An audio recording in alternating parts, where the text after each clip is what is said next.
बहुत पुरानी बात है ये, लगभग बात हो गई 95 की बात बता रहा हूँ मैं। अमेरिका में था, वहाँ कथा चल रही थी, किन्हीं के आंगन में कथा थी वहाँ अमेरिका में। वहाँ को एक सज्जन हमें मिलने आए थे और वो कहने लगे कि हमारा हृदय ठीक हो गया है। एक्चुअली हम हार्ट पेशेंट थे और किसी ने कहा गोपी गीत गाने से हार्ट ठीक हो जाता है। तो मैंने कहा क्या हुआ? बोले हम ठीक हो गए। मैंने धीरे से कहा हृदय ठीक हो जाता है हृदय के भाव। पर उनमें विश्वास था कि वो तो हार्ट पेशेंट थे।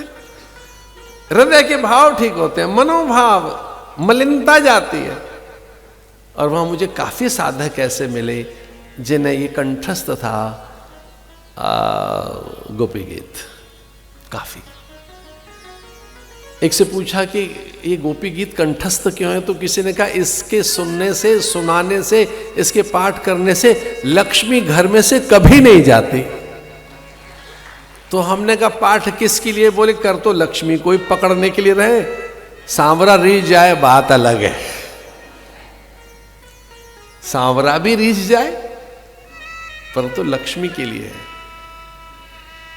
इसकी फलश्रुति यही है कि विद्या आ जाती है, विवेक आ जाता है, विचार आ जाता है, सरस्वती प्रसन्न हो जाती हैं, ब्रह्माणी रीझ जाती हैं, पितृ प्रसन्न हो जाते हैं, देव हर्षित हो जाते हैं। इस पाठ की एक फलश्रुति और है, गुरु अनन्य कृपा बरसाने लगते हैं,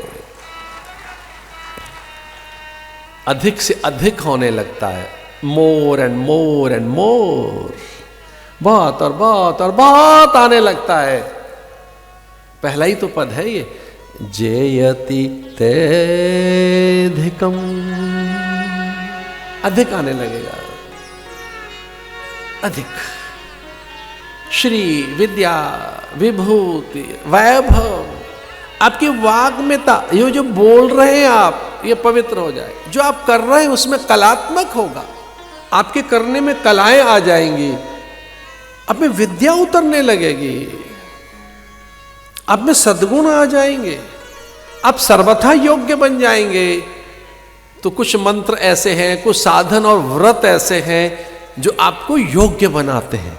और जब आप योग्य बन गए, अधिकारी बन गए, पात्र बन गए, तो जैसे ही आप में पात्रता का विकास होता है, योग्यता आप में आती है, जैसे आप अधिकारी बनते हैं तो फिर भगवान भी चले आते हैं, फिर भगवान भी आ जाते हैं।